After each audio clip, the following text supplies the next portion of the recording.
एक आदमी होता है, उसको औने पौने दामों पे एक प्लॉट मिल जाता है, मार्केट वैल्यू से बहुत कम कीमत पे। मान लीजिए एक उदाहरण लेते हैं कि 10 लाख का प्लॉट उसको 2 लाख रुपए में मिल जाता है।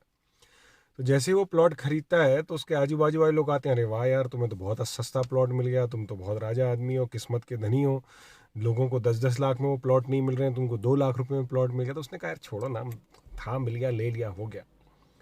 फिर कुछ दिन बीतते हैं और एक दबंग से उसका पाला पड़ता है और वो उसकी ज़मीन को खरीदने के लिए अड़ जाता है। कहता नहीं साहब, मुझे तो यही प्लॉट चाहिए जो आपके पास है। अब उस समय उस प्लॉट की मार्केट वैल्यू 10 लाख है और वो दबंग आके कहता है कि नहीं भाई, मैं तो तुमको 5 लाख से ज़्यादा दूंगा नहीं और तुमको रजिस्ट्री तो करनी पड़ेगी, नहीं करोगे तो फिर तुम्हें बताता हूँ। तो बहुत प्रेशर डालता है और उससे रजिस्ट्री करवा लेता है 5 लाख रुपए। फिर आजू बाजू उसके दोस्त मित्र लोग आ जाते हैं, कहते हैं यार बड़ी ख़राब किस्मत है तुम्हारी, इतना महंगा प्लॉट था 10 लाख का और तुमने 5 लाख में बिक गया, तुम्हारा बड़ा नुकसान हो गया, तुम्हारा बहुत नुकसान हो गया। कहता अरे ठीक है, जो था होना था वो हो गया, क्या इतनी टेंशन लेना, बिक गया बिक गया। बोले नहीं यार, तुम्हारा बहुत नुकसान हो गया। फिर कुछ दिन बीतते हैं, जिसने उससे प्लॉट खरीदा था वो अच्छा मकान बनाता है, उसके इर्द गिर्द पूरी कॉलोनी बस जाती है, एरिया पॉश एरिया में आ जाता है। चंद साल जैसे ही बीतते हैं, पता चलता है सरकार पूरे क्षेत्र को अवैध घोषित कर देती है।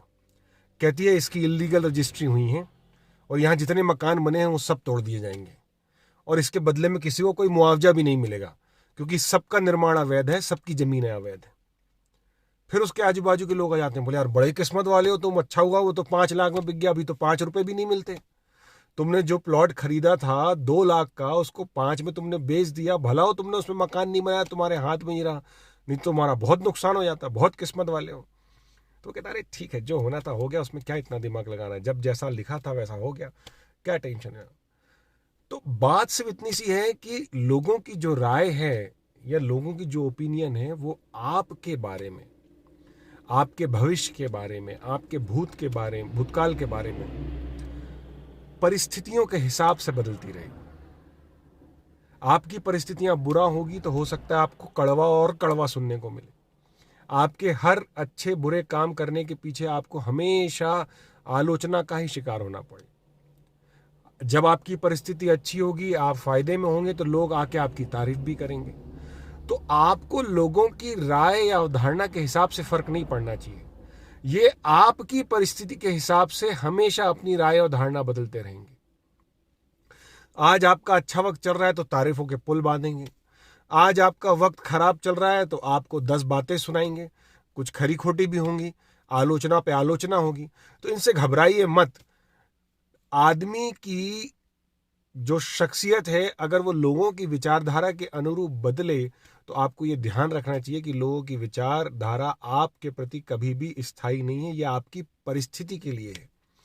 आपके प्रति अगर कोई ओपिनियन दे रहा है तो वो आपके प्रति ओपिनियन नहीं है, उस पर्टिकुलर टाइम में, उस सिचुएशन में आपकी स्थिति क्या है उसके ऊपर उसका ओपिनियन है। और अगर आप इन ओपिनियन जितनी भी आपको मिल रही हैं, आपके बारे में कोई दे रहा है, इसको पकड़ के बैठ गए और इसके हिसाब से अगर चलने लगे, तो आपको सोचना पड़ेगा कि ये जो चीज़ स्थायी नहीं है वो आपको स्थायी रिजल्ट देगी कैसे, आपको स्थायी समाधान कैसे देगी। तो इसीलिए लोगों की ओपिनियन से अपने आप को परिवर्तित मत कीजिए। ये सब परिस्थिति के अनुरूप जीवन भर आपके समय दर समय बदलते जाएगी।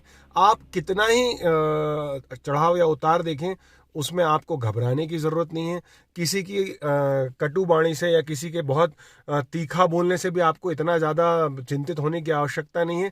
बस एक बात ठान लीजिए, एक बात जान लीजिए, एक बात मान लीजिए कि लोगों की सलाह, राय, ये सब परिस्थिति के लिए हैं, परिस्थिति के अनुरूप हैं, आपके लिए नहीं है। जिस वक्त आपकी परिस्थिति बदलेगी, लोगों की राय बदलने में तनिक भी क्षण नहीं लगेगा।